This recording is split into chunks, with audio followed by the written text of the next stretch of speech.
My wife, M, and I had been a unit for 6 years, 4 of them married. We were solid, or so I thought. We had our typical married couple stuff, but nothing that screamed trouble.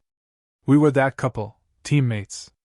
We had our rhythm, our jokes, our debates. It felt easy, like we'd actually figured out this whole love thing. That's why what happened next hit me like a physical blow. About 6 months ago, things started to shift. At first, it was minor. She started taking her phone everywhere, even just to the kitchen. Before, that thing would sit on the coffee table for hours. I joked, "Running a spy ring now?" She laughed it off. "No, work's just emailing a lot." Then she password protected it, which was new. I asked why, and she mumbled something about security. I didn't push it, didn't want to sound paranoid, but it felt off.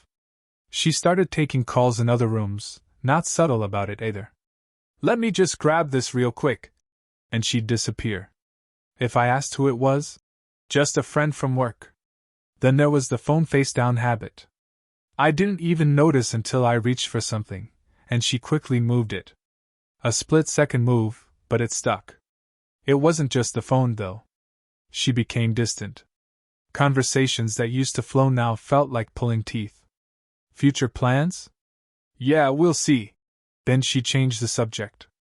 The day it really clicked was a random Wednesday. She said she was meeting a friend for coffee. I was running errands in the same area and thought, surprise her. When I got there, she was alone, pacing outside the cafe, phone pressed to her ear. I stayed in my car. Something about her tone felt serious. I caught snippets. "It's almost ready." And, "Starting fresh soon." My stomach dropped. It didn't sound like work or friend drama. It sounded bigger, like something she'd been planning. When she got home, I asked about her coffee date, trying to keep my tone casual. She spun a whole yarn about her friend venting about her boyfriend. I nodded, pretending to buy it, but my brain was working overtime. Was I overthinking? Or was something deeper going on? I couldn't shake the feeling. Things carried on like that. I watched her more closely, not to catch her, but to make sense of what I'd seen and heard. No big, obvious suspicious moves, but the little things didn't sit right. Then, out of nowhere, she brought up our finances. We were at dinner, just a normal weekday meal. We were talking about random stuff when she said, "You know, we should really organize all our financial stuff." With her most innocent smile. It was so out of left field I just stared. "What do you mean?" I asked. She shrugged. "Just have everything in one place, like account info, passwords, documents. Just in case of emergencies." This wasn't something we'd ever discussed, and the timing felt weird. "What kind of emergencies?" I pressed. She shrugged again. "It's just smart, isn't it? What if something happens to one of us?" Her explanation made sense on the surface, but the way she said it put me on edge. Too rehearsed. Too neat. Like she'd been waiting for the moment to bring it up. I mumbled, "Yeah, I guess that's a good idea." But inside, alarm bells were ringing. Why now? Why suddenly care about organizing our finances when we'd always kept things separate and loose? That night, her comment replayed in my head. Was I reading too much into it? But then I thought about the phone calls, the overheard conversation, her distance. It started to add up, and I didn't like the picture it was painting. A couple of days later, she brought it up again. I was making a sandwich. She was scrolling on her phone. "Have you thought more about organizing the bank stuff, like where all the account details are?" I put down the knife and turned to her. "Okay, what's going on?" I asked, keeping my tone light but firm. "You've been bringing up the finances a lot lately. Is there something we need to talk about?" She finally looked up, surprised I was pressing her. "No, nothing's wrong," she said quickly, with a small laugh. "I just think it's important, that's all. For emergencies." "Emergencies like what?" She shrugged, her face unreadable. "I don't know. Just life stuff. It's not a big deal, I promise. Just something we should get on top of." Her answer was vague, too vague. I let it go, but her avoidance only made me more suspicious. It wasn't a casual suggestion anymore. It felt like she was hiding something, and I had no idea what it was. The preemptive strike. The next day, while she was at work, I decided to take a closer look at our finances. I opened our joint account online and noticed something strange. A few small transfers over the past month. Nothing huge, but they didn't have a clear purpose. Not labeled for bills or groceries. It looked like she'd been moving money out of the account. I didn't want to jump to conclusions, but it was eating at me. I thought about confronting her, but something told me to wait. If I was wrong, I'd look like an idiot. If I was right, I needed to be careful. So I reached out to an old college buddy, a lawyer. I told him what I'd noticed, trying not to sound like a conspiracy theorist. "Look," he said after I explained everything, "I'm not saying something's definitely going on, but you're not crazy for wanting to be prepared. If you're worried about protecting your assets, now's the time to do it. Better safe than sorry." He gave me a rundown of simple steps to secure my finances. The idea of taking action felt extreme. Like I was planning for something terrible when I wasn't even sure anything was wrong. But the more I thought about it, the more it made sense. If she was actually up to something, and I was starting to believe she was, I needed to protect myself. It wasn't an easy decision. This wasn't just about money. It was about the life we built. Memories flooded my head, our wedding, late-night talks about dreams, our dumb jokes. How did we get here? Was this really our marriage? Taking these steps felt like admitting defeat, like I was giving up on the trust we once had. That evening, while she was out, I sat at my desk and pulled out my laptop. My hands shook as I opened the browser. Bank accounts, investment accounts, the house deed. Each document I reviewed felt like a betrayal. But the nagging voice in my head kept reminding me, survival, not sabotage. I wasn't trying to hurt her. I just couldn't shake the feeling that if I didn't act now, I'd regret it later. I made a list of everything I could transfer and how to do it without raising suspicion. As I typed, a crushing weight settled on my chest. I'd trusted her completely for years. Now I was playing defense against the person I thought would always have my back. Then I called my mom. I didn't tell her everything, just enough to explain why I needed her help. "I need you to hold on to some things for me for a while. It's nothing bad, just something I need to do to protect myself, just in case." She was quiet for a moment. "Are you okay?" Her voice full of concern. "Yeah," I lied. "It's just a precaution, nothing to worry about." She didn't press, but I heard the hesitation in her voice when she said, "Of course, sweetheart. Whatever you need." Hanging up, I felt a strange mix of relief and shame. I hated involving her, but knowing she had my back gave me stability in a situation that felt like quicksand. By the time I got home, I'd already started the process. I transferred most of my assets, our savings, my investments, even the house, into my mom's name. I left enough in our joint account to keep up appearances. The rest was locked down. She didn't notice a thing. She came in, kissed me, and asked if I wanted to watch a movie. I acted normal, but inside I was a mess. Part of me felt guilty, like I was betraying her trust. But another part felt relieved, like I was finally taking control of a situation that had been spiraling. Over the next few days, I kept things as normal as possible. I didn't want to tip her off.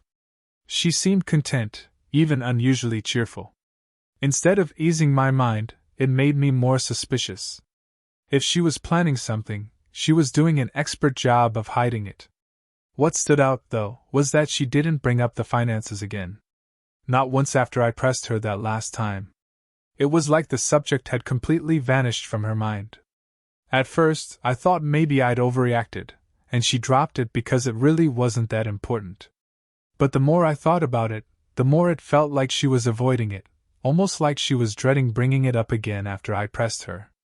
I caught her glancing at me a few times, quick little looks, like she was gauging my mood or deciding whether to say something. Every time, she'd immediately turn her attention back to whatever she was doing. It was subtle, but it was there.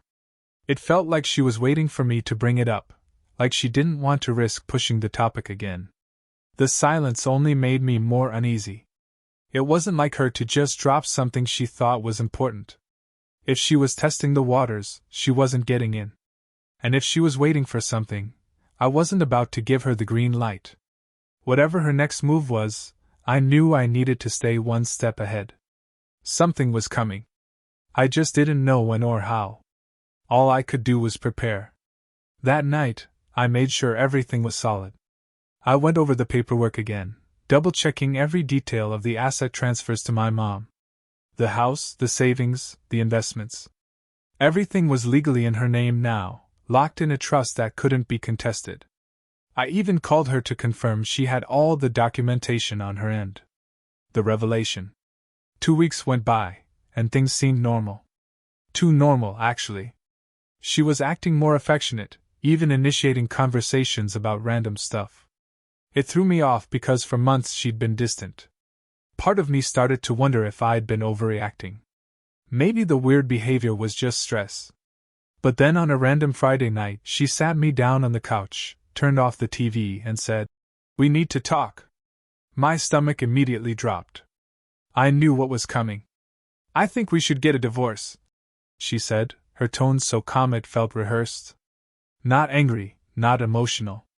Just cold, like she was telling me we'd run out of milk. I stared at her, unsure how to respond, as she launched into her reasoning. Needing space, wanting to figure herself out, feeling like she'd lost her identity in the marriage. Standard breakup lines that didn't explain anything. But then she said something that hit differently. "You know, I've made a lot of sacrifices for you over the years, and I don't think you really appreciate them. I deserve more." That last part stung. It wasn't just about her wanting out.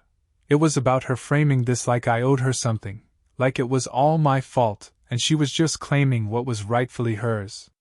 I sat there trying to process. A new question kept bubbling up. Why now? Then she dropped a line that made everything start to click. "A friend of mine has been helping me see things more clearly," she said, not meeting my eyes. A friend. I stayed quiet, letting her talk, but my mind was racing. Who was this friend? Why were they involved in my marriage? The way she said it wasn't casual. It sounded like someone had been hyping her up, convincing her that leaving me wasn't just an option but some kind of strategy. And the more she talked about how she deserved more because of her sacrifices, the more I couldn't believe what I was hearing. Sacrifices? What sacrifices? She had been happy with me, or at least that's what she always said. I'd worked hard to give her the life she wanted, and I wasn't just talking about money.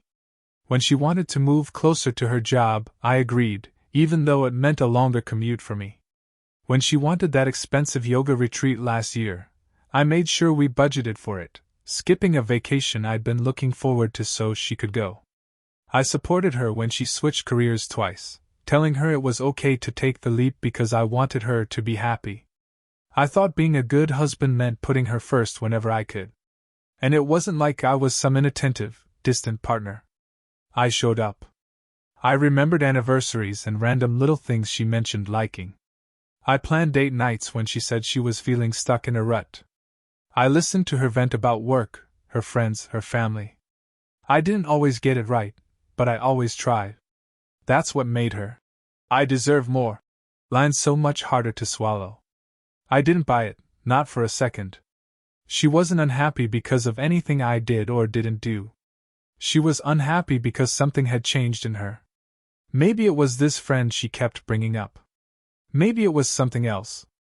But the person sitting in front of me now wasn't the woman I married, and I wasn't going to let her rewrite the story of our marriage to suit her new narrative. I didn't press her in the moment. Instead, I nodded and said something neutral like, "If that's how you feel, I guess we should figure out the next steps." She looked surprised that I wasn't arguing or begging her to stay, but I didn't care. My focus had already shifted. I needed to know who or what was behind this sudden, calculated shift in her behavior. This wasn't just her waking up one day and deciding she wanted out. This was something bigger, and I wasn't going to let it blindside me any more than it already had. After that conversation, she went into her own apartment. By Monday, I got the divorce papers. And let me tell you, they weren't just about ending the relationship. They were about taking everything, half the house, my savings, my investments, the car. She wanted all of it, plus some vague clauses about spousal support that made no sense given her solid income. It was like she was swinging for the fences, expecting me to roll over and hand her everything I'd worked for. At first, I thought it was just her being vindictive, but the way she'd framed her demands, so detailed and aggressive, made me sure there was someone coaching her through this. So I started digging. I couldn't just ask her who she'd been talking to, so I had to get creative. I started with her social media. She hadn't blocked me, and while she didn't post often, I went through her tagged photos and comments looking for anyone new. That's when I noticed a pattern. Someone named Jake kept liking and commenting on her posts. Nothing inappropriate, just enough to make me pause. I clicked his profile, and it was public. He didn't seem like much at first glance, a guy in his 30s who worked in marketing, judging by his bio. But as I scrolled through, I noticed something strange. He'd posted a photo at the same cafe I'd seen her at weeks ago, on the same day I overheard her talking about starting fresh. My stomach churned. I kept scrolling. More subtle hints, a comment on one of her posts saying, "You've got this," and a selfie he posted from what looked like her new apartment. None of it was concrete proof, but it was enough to make me suspicious. I wasn't sure what to do with this information, but I knew I couldn't just sit there and wait for answers to fall into my lap. Her mention of a friend, helping her through things had stuck with me, and I needed to know who it was. I decided to call one of our mutual friends, Lisa. She and my wife had been close for years, so if anyone knew what was going on, it would be her. I kept the conversation casual at first, just asking if she talked to my wife recently or if anything seemed off. Lisa responded quickly, saying she didn't know anything about a friend or any advice. I asked a few more questions, trying to probe, but she shut down the conversation defensively, saying she really couldn't help me. The whole thing felt rushed, like she was trying to avoid getting involved. Not ready to give up, I called another friend, Emily. I went through the same routine, explaining that I was just trying to make sense of everything. At first, she seemed hesitant, dodging my questions with vague answers. When I pressed her a bit more, she ended the call abruptly, leaving me more suspicious than ever. I sat there, frustrated, trying to figure out my next move. Then, to my surprise, Emily called me back. She told me she needed to make sure whatever she said wouldn't get back to her. I promised it wouldn't, and after a long pause, she finally told me what she knew. Apparently, my wife had been spending a lot of time with someone named Jake, someone she'd met through work. Emily said she didn't know much else, but from what she'd heard, Jake was deeply involved in the advice my wife was getting about the divorce. Hearing that name felt like a piece of the puzzle clicking into place. Now it was clear, this wasn't just about her needing space or finding herself. Someone else was in the picture, steering her decisions, and I was determined to find out why. I decided to confront it in my own way. That weekend, I drove to her apartment building and parked a block away, hoping to confirm what I already knew. Sure enough, a couple of hours later, she walked out of the building with Jake. They didn't hold hands or anything, but the way they walked together, close, leaning in to talk, was enough. They got into his car and drove off, leaving me sitting there staring at the space where they'd been. I didn't follow them. I didn't need to. At that moment, it was clear. She hadn't just fallen out of love with me, she'd been planning her exit with someone else. And now it all made sense. The sudden distance, the financial questions, the aggressive demands, and the divorce papers. She wasn't just leaving me, she was leaving me with nothing, and she had someone backing her every step of the way.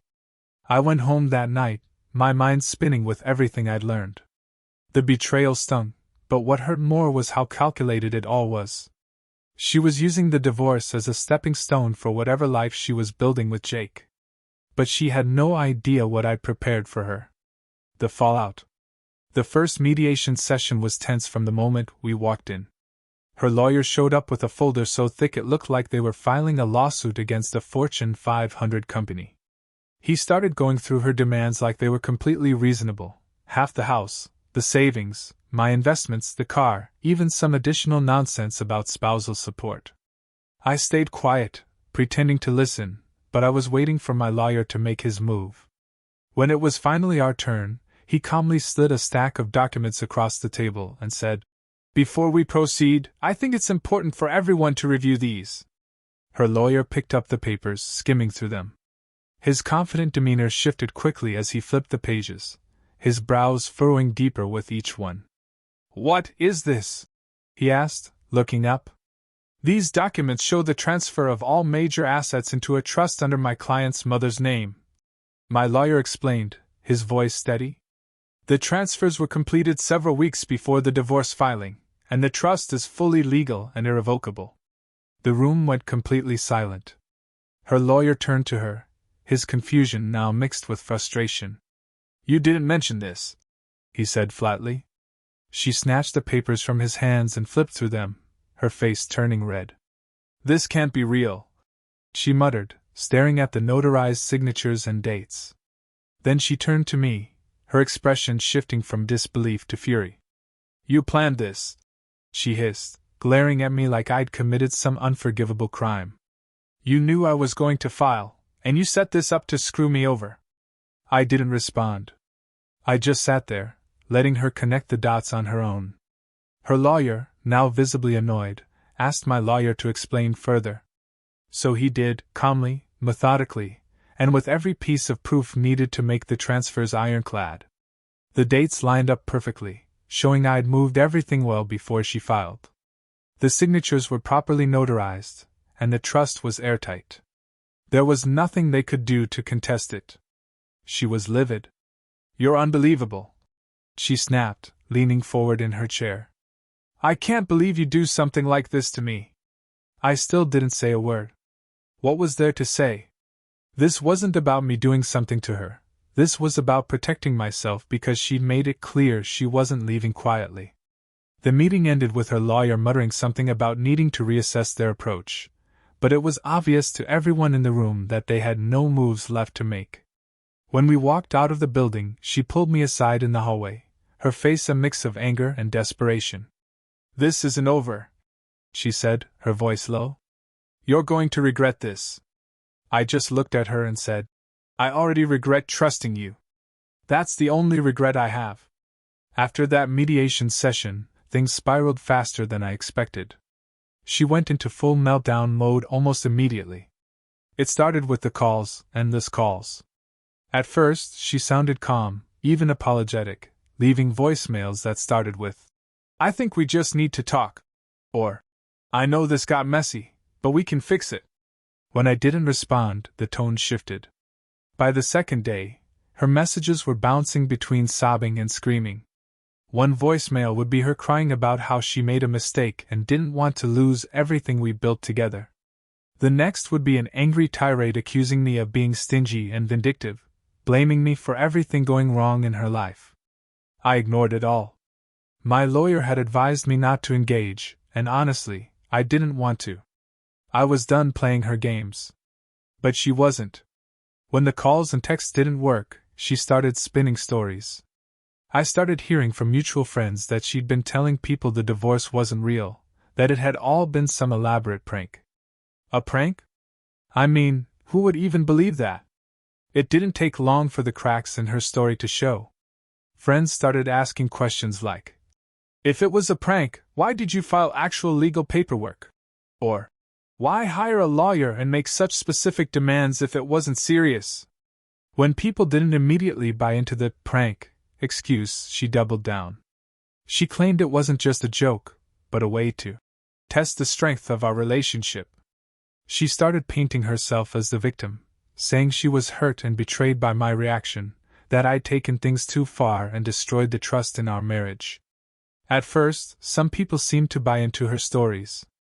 I'd get these weird texts or comments from acquaintances saying things like, "Wow, I didn't realize things were so rough for her." Even her brother lashed out, saying, "You should have just talked it out instead of being so drastic." It was frustrating, but I knew the truth would come out eventually. And it did, thanks to one of our mutual friends, Matt. Matt and I weren't super close, but we'd always been friendly. A couple of weeks after the mediation, he messaged me out of the blue, saying he had something I needed to see. When we met up, he pulled out his phone and showed me a string of texts between her and Jake.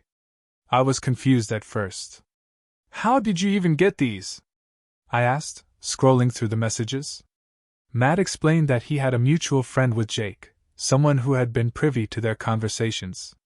Apparently, this mutual friend had started feeling uneasy about how things were playing out, especially when Jake began bragging about how he was helping her secure her future. It didn't take long for that mutual friend to connect the dots and realize what securing her future actually meant, trying to bleed me dry. Feeling guilty about staying silent, the friend took screenshots of the texts and shared them with Matt, knowing he had a better relationship with me and might be able to warn me. "This guy's been playing both sides," Matt said, shaking his head.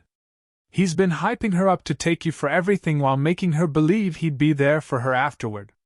Matt handed me the texts and said, "I thought you should know. You don't deserve this, man." The texts were brutal. She wasn't just venting to Jake about the divorce, she was actively planning her next moves with him, and he was coaching her through it. One of the messages from her said, "Once the settlement's done, we'll have everything we need. I just need him to agree to the terms." Jake's reply, "Don't back down. Make him feel guilty if you have to. He owes you. We'll start fresh once you've got the money." I sat there staring at Matt's phone, trying to process what I was reading. This wasn't a misunderstanding or some emotional reaction to a failing marriage. This was cold, calculated manipulation. I thanked Matt, and he left, but my mind was spinning. Everything made sense now: her sudden distance, her obsession with our finances, her aggressive demands, and the divorce. It had all been part of a plan, one she'd been working on with Jake behind the scenes. The text spread quickly among our mutual friends. Matt shared them with a few people, and from there, they made the rounds. Suddenly, her narrative wasn't holding up anymore. People who'd been neutral, or even supportive of her, started pulling away, and the shift was almost instant. The people who had been defending her or staying on the fence now saw her for who she really was. Even her closest allies started distancing themselves. By the time the divorce was finalized, she had nothing but her personal belongings. Her lawyer quietly dropped her case after realizing there wasn't a legal leg to stand on. All those bold demands had crumbled under the weight of the paperwork I'd prepared, and the trust I'd set up with my mom was untouchable. As for Jake, he seemed to vanish the moment things started unraveling. I wouldn't be surprised if he'd been using her just as much as she'd been using me. From what I could piece together, he'd been feeding her delusions of independence and a fresh start, but the second it became clear she wasn't walking away with anything, he was gone. Without Jake in her corner, her confidence took a nosedive. The calls and texts kept coming, but now they were more desperate. She wasn't accusing me anymore, she was begging. "Can we just talk, please? I'll do anything to fix this," one voicemail said. Another, "You don't have to forgive me, but can't we just settle this and move on? I'll drop everything if you just talk to me." I didn't respond. I couldn't. The damage was done, and there was no coming back from it. Even her family started to pull away. Her brother reached out to me at one point, apologizing for some of the things he'd said earlier when he believed her side of the story. "I didn't know what she was doing to you," he admitted. "I'm sorry I ever took her word for it. As for me, I got the house, my savings, and something I hadn't felt in a long time, peace of mind. My mom, as always, was my rock. She came over with buckets of paint and a list of ideas to help me reclaim the space as my own. Now, life feels like it's finally mine again. No more second-guessing every little interaction. No more feeling betrayed. Just peace. She's a chapter in my past, one I don't reread anymore. And as far as I'm concerned, the rest of the story is entirely mine to write."